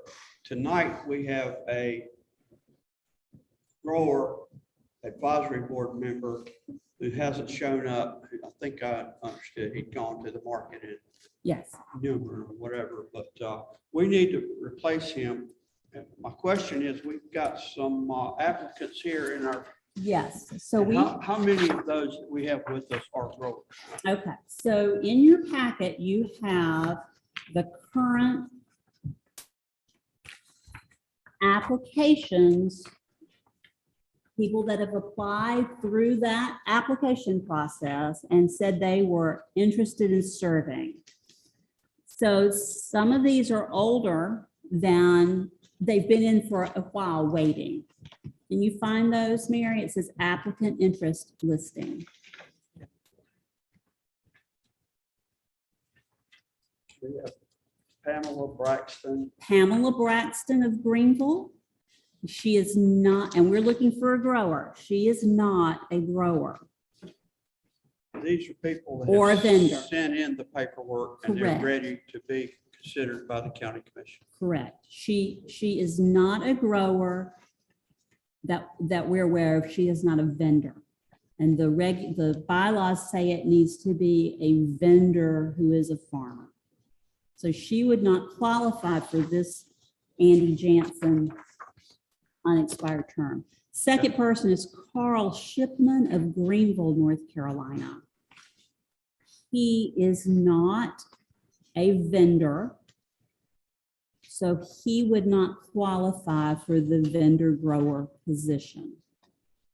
Okay, so the next applicant we have is Juanita Haddock. She is a vendor and she is a grower. And she applied. The next person that we have is Wendy Stallings. And she is a vendor and she is a grower. She has hens. And I've got these, oh, they switched the order that they were put in. So let me state this again. Wendy's application came in first on the 16th of November. And then Juana Haddock's came in on the 22nd of November. That's the order they came in. And then the last person that we have is Patricia Roseman. She is a vendor, but she is not a grower. So I believe that you have 2 people in this bank of applications that would qualify to fill the unexpired term of Andy Jansen. Which would be how long? I'm going to ask that. Let me get to that. It says page. expires 4/8/22. So that's coming right up. Okay. So there's a good question. So technically, you can appoint someone because it is an expired term and we have not had a quorum until Okay. tonight. All right. Or guess you can choose to not appoint someone and wait. Are you allowed that choice, James? That's why I said I would recommend that both go the full process. Send both to the full committee, okay. To the vendor meeting for approval.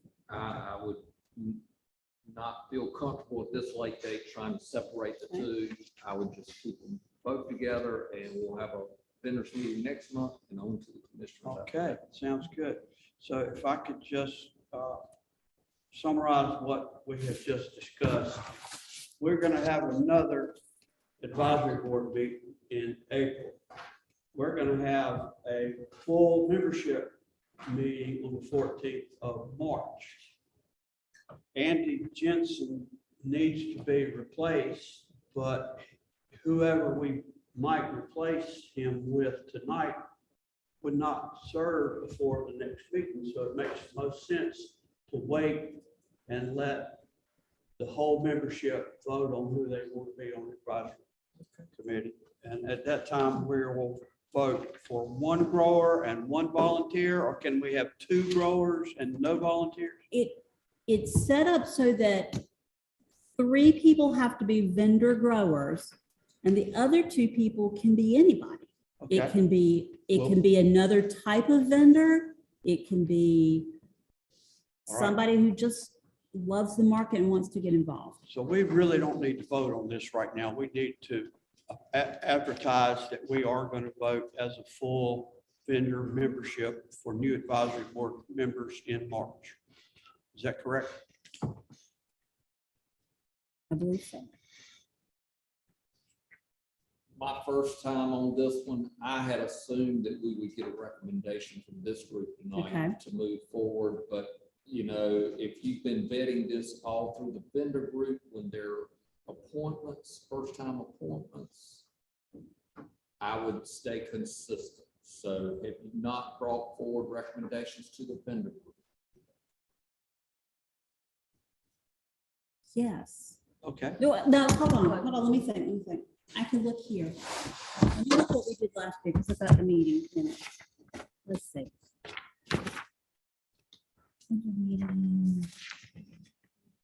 Okay, minutes from the vendor meeting for March 2021.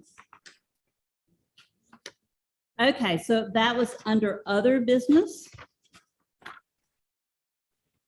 So under other business, nominations for a vacant position on the advisory committee must be a farmer. Mary Hardy, Rachel Whitehurst, and Ryan Johnson were nominated. So those were nominated from the floor, weren't they? Mary Hardy had 8 votes, Rachel with 3, Ryan Johnson with 2. But that's the vendor group. That's the vendor group. And I'm asking whether this group made We, a recommendation. we They did not. According to these minutes, there was not. Last year, there was not a recommendation from advisory.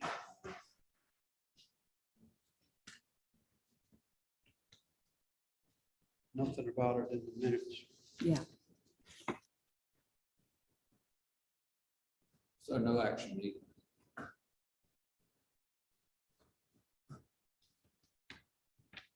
Joni, have we thoroughly confused you as well? Are you up? I think I'm following you.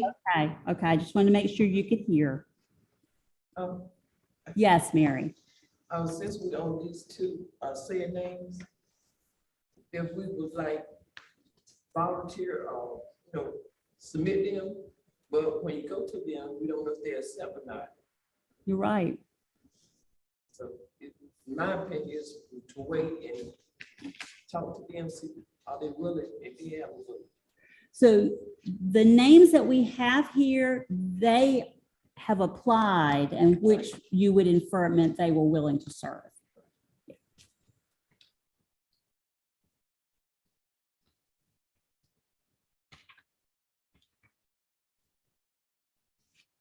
So what's the pleasure of the group at this point? At this point, it seems like there's no action to be taken. So what I heard Mary say just now was move forward with handling this process at the vendor meeting without a recommendation from advisory. Is that correct? Okay.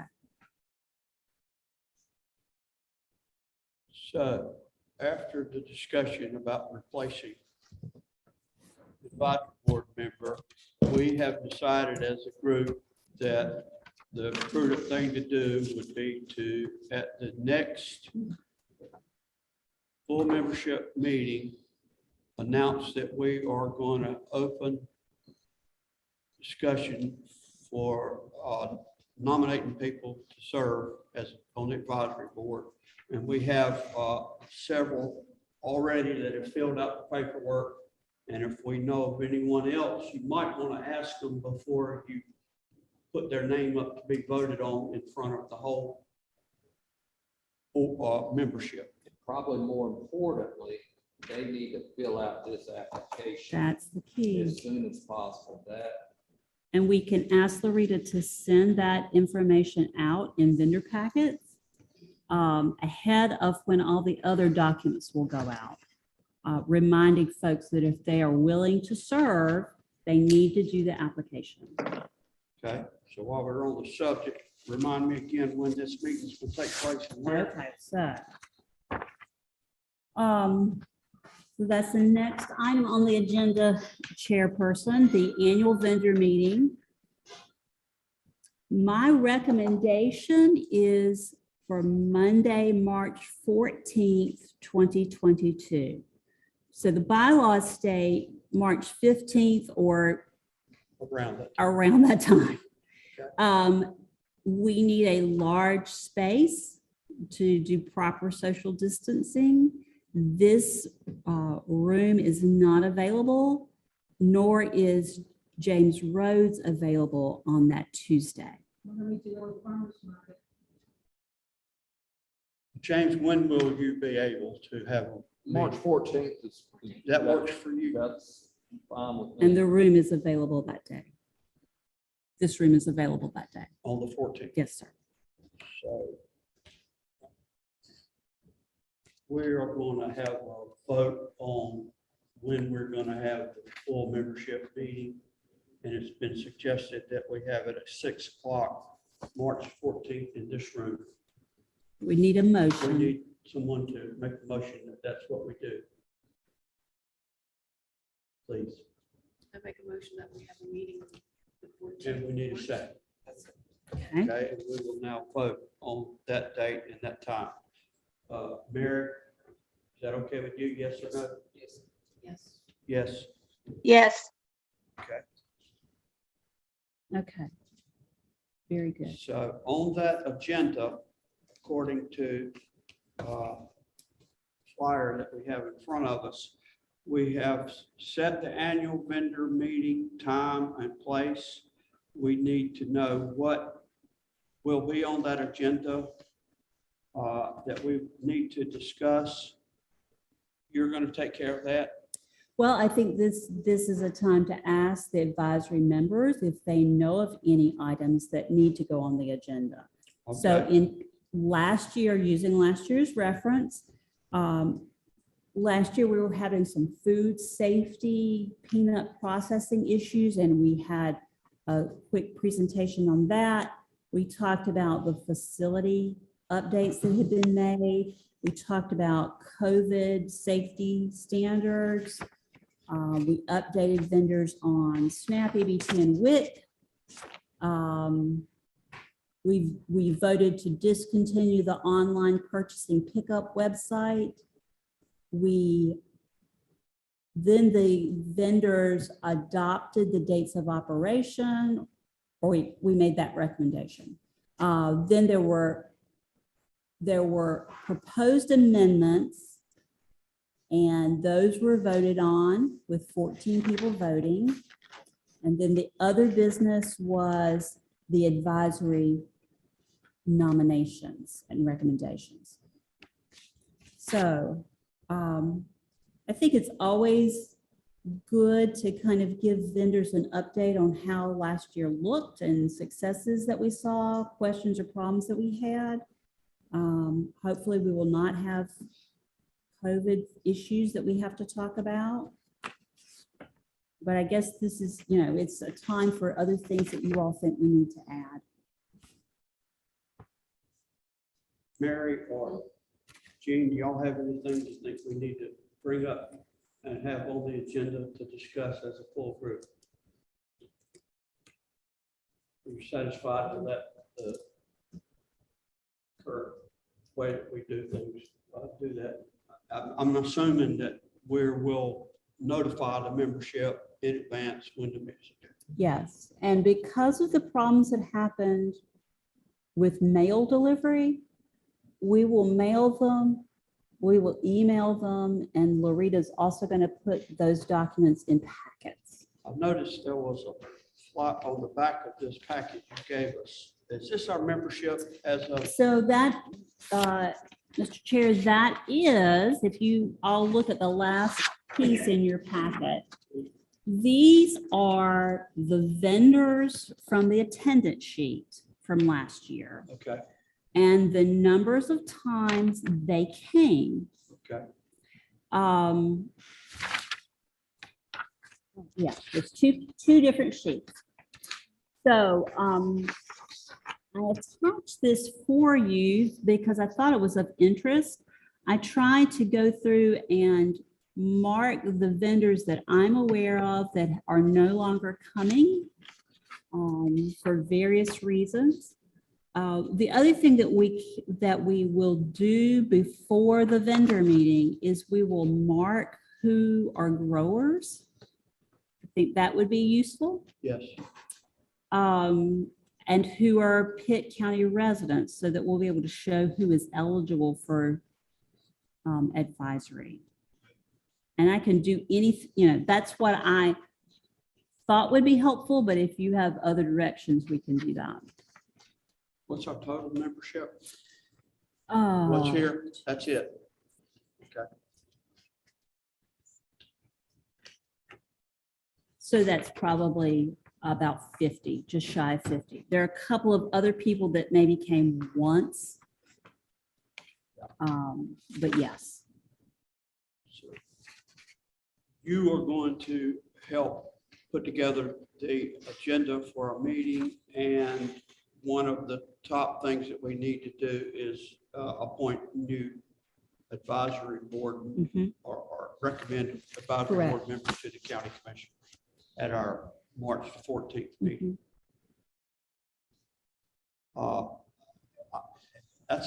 That's the end of what we have on our agenda for tonight, but there were a couple of you that wanted to speak, and keep it brief so we could all get home. We have item 6 on this agenda is other business. If y'all have anything you want to add, or Joni, now would be the time, or if any of y'all out in the audience have a point you wanted to raise, now would be the time to do that. Wendy, do you have something you want to say? Speak up. Just a few points. You need to introduce. Yeah, I'm yourself. sorry, you don't know me? Well, and we need to, for public record, don't we want to say that? So my name is Wendy Stallings. I have laying hens and I have bees, so I have honey, but I also do linen. So towels, aprons, things like that. So I'm kind of like a little old hybrid chick hanging out over here. So, just a few things. With the market, I figured out piecing through this. So there are 5 people on the advisory committee. You have 3 growers, you have, and 2 at large, basically. Okay, and at large can be whatever. All right. So, a number of things. I think it might be a good idea, given the fact that with the market open on during the year, a lot of the business shifts from growers more so into crafts and things like that. I mean, the preponderance of the active vendors during the winter sort of skews away from growers. And I mean, that's just, how life works. So I think it might be prudent at some point to look at putting another person on the committee that is designated as a vendor, because just they're hearing things, I think a lot of the vendors feel very marginalized. Second thing, if you want to do this committee appropriately, then with seconds and motions and this, that, and the other. So you need to decide what you're gonna do. Typically, Robert's Rules of Order are the ones that you follow for meetings like this. And if that's the case, since no one here is used to doing that, you probably want a parliamentarian who actually knows that stuff and can assist in your meetings so that this stuff is done appropriately. Two, somebody's got to be a secretary. You have to have a recording secretary. So all of the committees that I've been involved in, you do have a designated parliamentarian, you do have a designated secretary. You attempt to cover all of those folks that are involved in whatever this is. And like I said, there's a lot of vendors in the winter because the farmers aren't growing as much. So I think that would probably be something to look at. And with the holidays, I mean, you know, we have one vendors meeting a year, one big vendors meeting. But those of the executive committee are present. And I think, you know, just kind of get a gauge who's interested in being here on what days, as far as the market schedule. Get a little bit more input on the front end from the vendors, as opposed to, this is a law, this is what we're doing. No, I'm sorry, y'all. I mean, you know, really get some input and see who is actually interested, you know, in being here on what days. And then Andy, did Andy come in as an advisory member to fill a vacant slot that was already in process? Because I don't remember him even being in the market for 3 years. But now that could be my memory.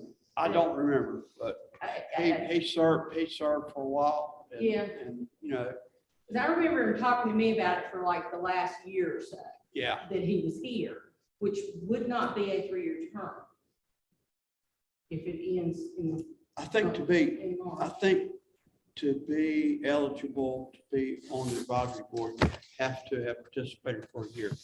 Okay, all right. I'm just wondering, but if that really doesn't matter, that's kind of a moot point.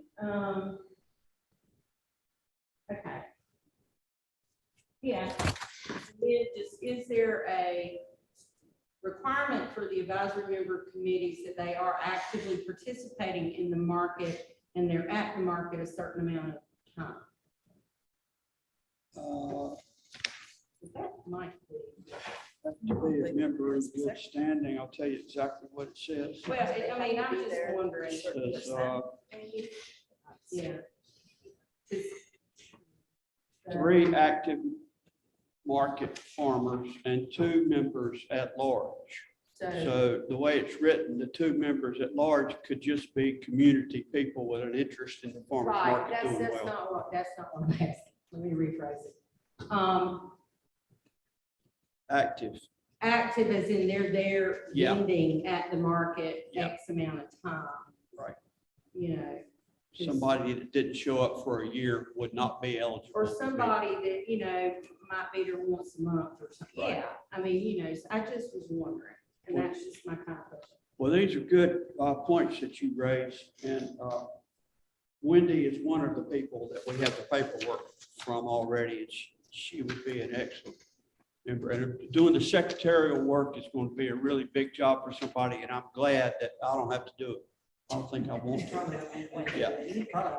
Well, I will tell you, Mr. Chair, if someone on the committee wants to do that, but that's typically in these smaller committees, it's a staff function. But if someone wants to take that on, Well, more power to them. Well, they're good comments, and we heard you. Is there anybody else that's got something they want to say? Patty? Ms. Snell.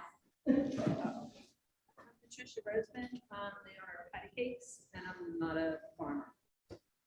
I do think that we need, and I'm going along with Wendy. I do think we need to change the bylaws for the board, just because we know our farmers market. We deal with our farmers market all the time.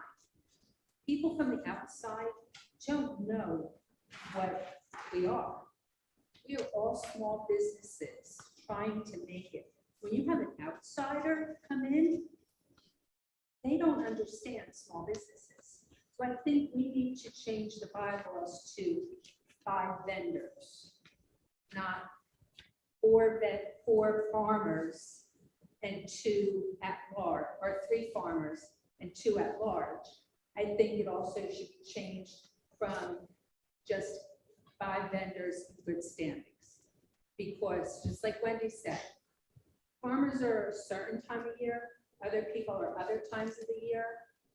And I think we all need to have a voice in what is going on with farmers market. Then also, I think we need to bring more information to the vendors of what's going on at the meetings.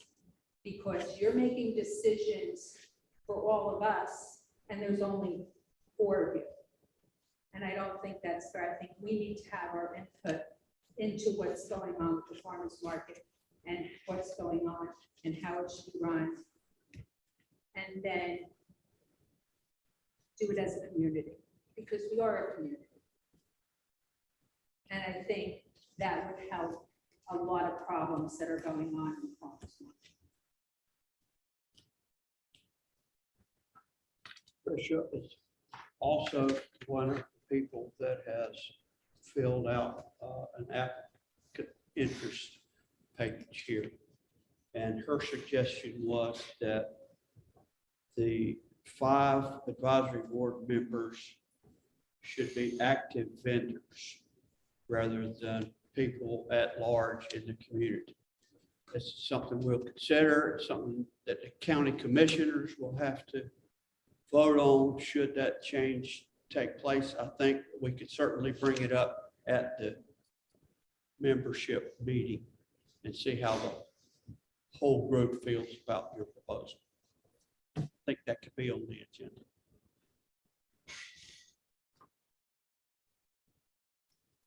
Anybody else have a comment? I'm not one of those applications, but I just had a couple of notes. So I do. Speak up. Oh, sorry. So I do want, I think that over the past few years, I know we want to keep membership participation at its highest, but I do feel that over the past few years, the board may not have been utilized as it should be as representation. So while I do believe that you're right, that we all have to have our input and we need to make decisions as a family, I think a real critical function that we have been missing as us as vendors is going to our board members and saying, hey, look, this is something that I think needs to change, or this is, and really like kind of channeling through them. I would definitely think that maybe it's like a crash course in Robert's rules would be really pretty cool, because I honestly love it. Well, I mean, all good points. yeah, that's a good comment. And Sam comes to me about every Saturday and complains about something. So that's what we're supposed to do. We are all there. Hey, we're volunteers too. We want the best market in North Carolina to be here in Greenville. And that's our goal as a group. These people you see up here, our job is to listen to you and work in that direction. I think a lot of vendors might not actually even know who's actually in the Right. community. I think we should have some designate, hey, go talk to Andy, go talk with, Or go we talk to Mary. Have an extra meeting. Yeah. or An something. information packet for new vendors would be super Got a helpful. new voice here. My name is Deborah Howard, and I am a vendor here. I'm not a farmer, but I do natural soap products. And just recently, me and my husband had a hot dog cart out there. But I'm a nurse, been a nurse for 24 years, so I'm normally not ever able to attend these meetings because I'm always working 12 or even 16-hour shifts on Monday to Tuesday. But I actually took off to come to this one because I agree with Wendy and Patricia that I feel like vendors should also be able to be on the board. Reason being, really heartfelt for me, because I was just told that I have no say in anything as far as at the market, and was also told that if I didn't like or had a problem at the market, I could go to another market. That shouldn't have been told to me, because I came with a problem that I felt should have been handled differently. So I really, from my heart, feel that vendors should be able to be on this board. I should never have been told those things to me, especially coming from the person that it came from. So I'm really heartfelt about vendors being on this board. Well, thank you for sharing that with us. And if you want to come up to any of us and tell us exactly what you're talking about later, we'd like to hear that. Okay, I actually took time to go. Okay, thank you. But for taking the I time. didn't know who else was on. I don't know who was on the Yeah. board. So like some of the other ones were saying. And when I first became a vendor, I didn't even know that there was bylaws. It wasn't for her telling me, because I didn't get a copy when I became a vendor. So I didn't even know, I didn't have anything to go for. You know, I didn't know who to go to for anything. So the only person I knew to go to, you know, for anything was Loretta. Well, did you fill out an application? Yes, I did the application. Okay, well, maybe we should make that a rule that when somebody fills out an application to be a vendor, they should get a copy of the bylaw. I got a copy a year later, Okay. only because Well, I that's asked something for it we can because I do. found out that there was bylaws. Listen, let me tell you, I've been doing this farmer's market at this location since the 1980s. And it has gone up and down and up and down. And we're on the way up right now. And we're gonna make it better. Any problems you got, we're gonna try to make it better. There was times when, you know, nobody ever came out there and it wasn't a big part of the community. But it's a lot of good customers coming out there now. And we certainly want you to be happy with what you're trying to do. Thank you for taking the time to come tonight. Thank you for that. Anybody else? Yes, ma'am. Hi, Jennifer Craftender. I agree with everything that's been said. I think when the new bidder starts, there should be an information packet with the special dates for that year, with the bylaws, with these meetings. I had no idea that these meetings even happened Yeah. and who was on the board. So all of that in an information packet would be phenomenal. You guys talk about advertising. A great free advertising is to get on social media more. We have no social media presence. And I would love to see whether we as vendors do it ourselves, if the market helps, that every 2 weeks start making a star vendor every week and sharing what they do so we can get it out there to our community. It would be fabulous to know our guy that grows honey, how long he's been doing it, what all he offers, how long Deborah has been making soaps, and just make a star vendor every other week to share that with our community. And it's a great way of free advertising that we don't have to pay for it. It just takes us a little bit of time. I mean, Patty goes through the market and does videos. Well, that's what I was gonna say. That's how I There's found out probably about a the lot market. going on that we don't know about. And maybe we could have like a subcommittee of people that like social media. And that's a good idea. I think it's a great way to get to a younger group Yeah. because I know with my husband's office, when he's talked about our craft fair for Christmas and stuff, people even know we have a farmer's market. Our market is more than just farmers, but we have great farmers too. And I want to show that to everybody in this community and get it out there, try to share it more with the younger crowd as well. When you see the faces up here now, and don't hesitate to approach any one of us. The meeting that we're gonna have in March can be chaotic because everybody has something that they're smoking about, you know? And that's not gonna be a good time to solve a problem really. But if you come to any one of us, we can take it to the county. And the suggestion you've got about coordinating social media is good. Maybe there should be a group of y'all. I know Patty does a good job of that. And there could be others that might be interested in coordinating what they do. And I'm just gonna speak to that because of my role with the county. If it is a county, if it's the county's membership. I don't do stuff with social media for a number of reasons, but if that's your course of action to get your products pushed out, that's probably a good thing. But if we're using the county's platform, the county's social media page, I would say the committee could provide a lot of input. I've already put Loretta in touch with the person that handles our social media, our webpage updates and all that. So that's already kind of in the works, but we'd certainly like to have your input. But I will tell you, we've got a new public information officer, and she holds us to a T as to what she wants it right, and she wants it a certain way. So I would certainly welcome your input, and we want it to look really good. We want it to be right when it goes out. So I think you've got a good idea. If there's a group that's interested in that, they can feed that information either through Loretta or Tracy on my staff, and we can get it posted. Who's in charge of Facebook? Besides Sabrina. So the Facebook page is a page that we created in the extension office to market the farmer's market. And what we will need to do is to transfer the ownership of that Facebook page probably to the PIO office, James. So that's something that we'll be doing. They dropped the ball. Yeah. Whoever there's does it nothing drops on the it. ball. It's horrible. Nothing gets put on Facebook that much. Nothing new. I mean, if I have New Bern coming across my page constantly with all these pictures every single day of the week. There's nothing on our Facebook page.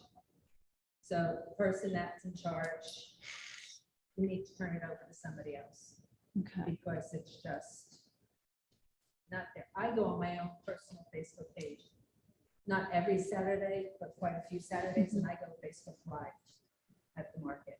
Well, I noticed your videos hadn't been on Facebook on the page recently. It's on my page.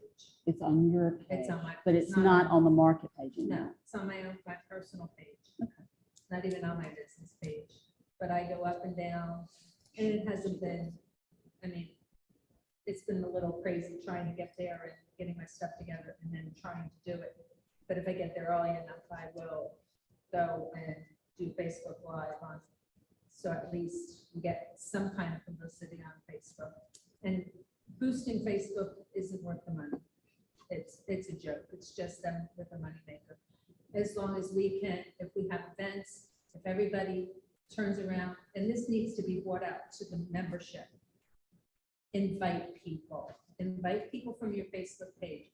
I post, when we have events, I post it on all my different groups that I have. Word of Mouth Greenville, Winterville and what's going on around Winterville. Greenville Mommies.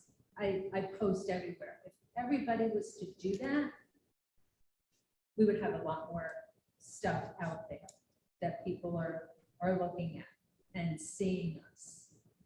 But our Facebook page needs to really come into the future and do a lot more pictures and a lot more posts and everything.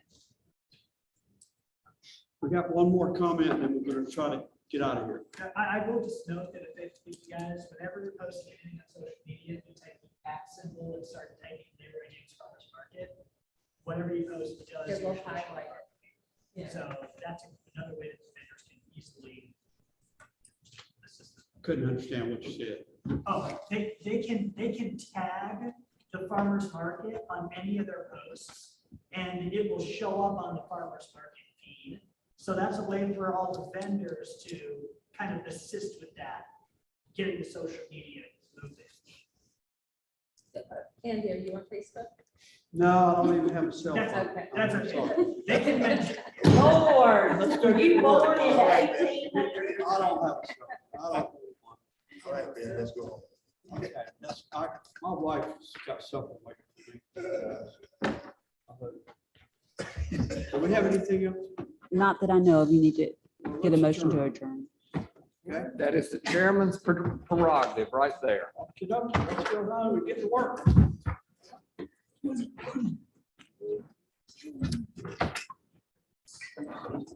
All right, it's good. congratulate.